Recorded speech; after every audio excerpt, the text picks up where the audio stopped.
All right, guys, we are on video number 2. Today we are going to learn about thesis and topic sentences and what I call a love story of connection. So you've been working hard on your unified thesis, I would imagine since yesterday, looking at your brainstorm and trying to unify 4 different points that have something in common in order to be able to write that very, very important unified thesis. It's so important that, in theory, all sentences in your essay have to show a connection back to it. That's from your intro, your hook, all the way through your meaning making, your conclusion. Every sentence connects back to the unified thesis. I call it the sun of the essay, and your essay is orbiting around that sun. Everything is connecting back to it. One structure in your writing that especially needs to connect back to it is your topic sentences. You want to make sure that your topic sentences are showing a very strong connection. In fact, we're going to start calling it a love connection. Okay. Before we really go into the specifics on how we show that love connection, we want to make sure that we understand what a topic sentence is, because a topic sentence is also very, very important. And so on page 147, you have your kind of an overview of topic sentences before we really start to understand this concept of the love story. And so there's really on this page, there's 4 functions of the topic sentence. The first function is that it's the first sentence. And so it's the first sentence of the paragraph, not the last sentence of the previous paragraph. It also, and this is what we're going to be focusing on, it links to the thesis. And so topic sentences use keywords or phrases from the thesis to indicate which part of the thesis will be discussed.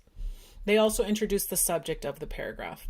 And so that's something we've been working on with TIAS. Your topic sentence has to state the point of your paragraph. In argumentative writing, you're making a point, you're offering an opinion. And so your topic sentence states that opinion. And then, of course, we want to make sure that we're trying to use transitions in our topic sentences to try to show the logical connections between our paragraphs. And so on page 147, they're pretty simple transitions. They mention to begin, additionally. On the other hand, finally, you definitely want to have those transitions at the beginning of your topic sentences so that your essay can have more flow, some might call it. And so the topic sentence is very, very important. The topic sentences to the paragraph, which, you might relate that to the way that the thesis is to the whole essay. And so topic sentences are also a very, very important function in your writing. And so before we really start to talk about this concept of making the love connection, you first need to make sure that you don't have a listy thesis. And so in a unified thesis, you're expressing one specific overarching argument. You're not listing out your topics in your thesis. We did that in our first out-of-class essay, but in our second out-of-class essay, we have to identify a unifying focus. And so your thesis has to express just one argument. You're not going to be listing your topics in your thesis. And so on page 147, it gives an example of a listy thesis. It mentions, since I've always hated riding buses, I would never have guessed that riding a noisy, dirty city bus would teach me to relax, get better grades, and enjoy the humor of people. So obviously, this is a list. You have teach me to relax, get better grades, and enjoy the humor of people. We don't want to write our thesis in this manner. We want to make sure that we are trying to figure out, what do these 3 arguments have in common in order to be able to express a unified thesis. And so if you look on page 148, it gives you this, maybe a revised thesis. And so the first thing is, obviously, is this okay? Is it okay to write a listy thesis? No, in academic writing, especially at the college level, we want to write a more, you might call it a mysterious thesis. And so we don't want to give our topics away at the beginning of our essay. We just want to kind of express what our topics have in common. And so though there were 3 different topics in the thesis on the bottom of page 147, here we have a revised thesis. And so the students studied their 3 topics, and they thought, those 3 points have something to do with maybe improving the quality of life. And so instead of writing, let me look back at the thesis, instead of writing relax, get better grades, and enjoy the humor of people, this student captured those three topics in a broader kind of unifying idea of improving the quality of their life. And so now they have a unified thesis, and they can start to do that work of making the love connection. And so if you turn to page 151, we have what we call a skeleton kind of outline. And so the student has written their thesis, and they have their 4 topics that they're going to be writing in their essay. And so if the student came to me and asked me, Ms. Vasquez, how can I really show my reader that I'm clearly developing my thesis? How can I make that love connection from my topic sentences to my thesis? I would say, you know what, use key and echo words. Borrow keywords from your thesis and integrate those words into your topic sentences. And so here, one thing that you have to understand is that a keyword is a direct repetition. And so whatever the keyword is in the thesis, the student is repeating that word in their topic sentences. An echo word or phrase is, some people might call it a synonym. So basically it's a word that means the same thing, but is not the exact same word. And sometimes we can express that, in a 1-to-1, one keyword from the thesis equals one synonym word in our topic sentence. Sometimes we might express it in what we call a synonym phrase. And so I want to do an exercise here to show you guys how this student has carefully integrated keywords from their thesis into their topic sentences. And so the first thing that I have to do is I have to identify what the keywords are in his thesis. And so women's magazines, those are very important keywords. It's not just any magazines, it's women's magazines. Oh, this is very important. Disempowering to women. Okay, so it's not disempowering to children. It's not disempowering to men. Women's magazines are disempowering to women. It says because they lead women to believe that they must make changes. So here, to make changes to what? Make changes to their natural bodies in order to meet a societal beauty ideal. So I have the keywords, and there's quite a few of them. This is a very, very specific unified thesis. I know that partly because of all the language, all the words that the student uses to express their unified thesis. And so they have a really, really great specific unifying focus. They're arguing that women's magazines are disempowering to women, and their unifying focus is that they're disempowering because they lead women to believe that they must make changes to their natural bodies. And why are they doing that? Well, they're doing that to meet a societal beauty ideal. And so these are the key words in the student's thesis. And now he's going to see if he can integrate that language directly into his topic sentences. And so what I'm going to do is I'm just going to put a square around keywords, and I will put a circle around those echo words or echo phrases that are connecting back to the thesis. Let's see how the student does. So they have women's magazines, that's a keyword. They repeated that.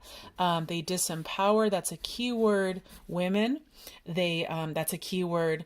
Oh, here we have sending them a message. I would say that's probably an echoing of this idea of leading women. That they must buy expensive makeup. So they have to buy expensive makeup in order to paint a face that can be acceptable to society. So I would say, this is kind of they're buying expensive makeup in order to paint a face. So here we have this idea of making changes to their natural bodies. And it says that so that they can be acceptable to society. Let me put a circle around that actually. That's not a square. And then here, let's do another circle because this also feels like a echoing phrase. And so acceptable to society, that's definitely echoing the concept societal beauty ideal. And so just looking at this topic sentence, I put a square or a circle around almost every single word. And so one thing that I always say is, each of these squares and circles, these are points of glue. And so there's a lot of glue on this unified thesis, and there's a lot of glue on this topic sentence. And if you add a lot of glue to one thing and you add a lot of glue to the other, they're going to be very, very connected. And so this topic sentence is making a strong love connection to the student's unified thesis. Let's do another one here and let's see how he did with making that love connection. And so older women, that's still a keyword. It's just an age, but it's women. So he didn't change the word women into something else. Receive the magazine's message.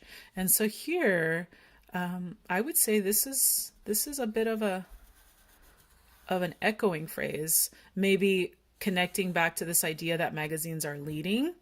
They must change their skin appearance. Oh, this is definitely an echoing of this idea of changing natural bodies. So making changes, they must change their skin appearance. And then it says, in order to fulfill the youth is beauty standard. So here we have this idea of meeting a societal beauty ideal. And so he's echoing that concept. And then it says these older women are stripped of the sense that their own natural face is powerfully beautiful. And so stripped of the sense that their own natural face is powerfully beautiful. What is that connecting to? I would say that's probably connecting back to this concept of disempowerment and this concept of the fact that these women feel like they need to make changes to their natural bodies. And so this very, very complex echoing phrase is connecting to a few different parts of the student's unified thesis. And so again, I put a square around these earlier words, but there's a lot of echoing phrases, and almost every single word is connecting back to the student's unified thesis. And so this one, just like the first topic sentence, is making a strong love connection back to his unified thesis. He's doing a great job with integrating the language of his unified thesis directly into his topic sentences. And maybe he thought, I don't want to use so many repetitive words. So in his first topic sentence, there were quite a few words that I put a square around. But here it starts to get a little bit more echoing. And so maybe he thought, I'm going to reduce that repetition and try to use more phrasing that echoes the keywords in my unified thesis. And so I'm going to stop there because I want you to take some time to reflect and think about how your topic sentences, or in this case, how the points on your brainstorm, how clearly they are making that love connection to your unified thesis. And so what you want to do is, get a piece of paper out and do exactly what this student did here. Write your unified thesis at the top of the piece of paper, and then all you have to do is write out your topic sentences and go through each topic sentence and try to either put a square around keywords from your thesis or put circles around those echoing words or phrases that are connecting back to those keywords in your thesis. And ideally, you end up with something that looks like this. Almost every word is either squared off or circled because you're making that really strong love connection back to your unified thesis. And you'll be doing, you can do this on a sheet of paper. When you start outlining your essay, you also want to be doing this exercise of studying your topic sentences and making sure that they are connecting back to your unified thesis. If they're not, just as in any relationship, if something is not making a love connection, what do? You maybe let it go and you find another. In the case of writing, if your topic sentence is not connecting back to your unified thesis, then maybe you need to let go of that topic sentence and brainstorm a new point, or possibly you might need to change the unified thesis so that it better captures the unifying focus for your points in your essay. And so hopefully this video was informative for you and it gives you something to think about because achieving that whole essay cohesion with the unified thesis is very critical, and you especially want to show that cohesion or that connection through your topic sentences and of course connecting back to the keywords in your unified thesis. All right, guys, bye.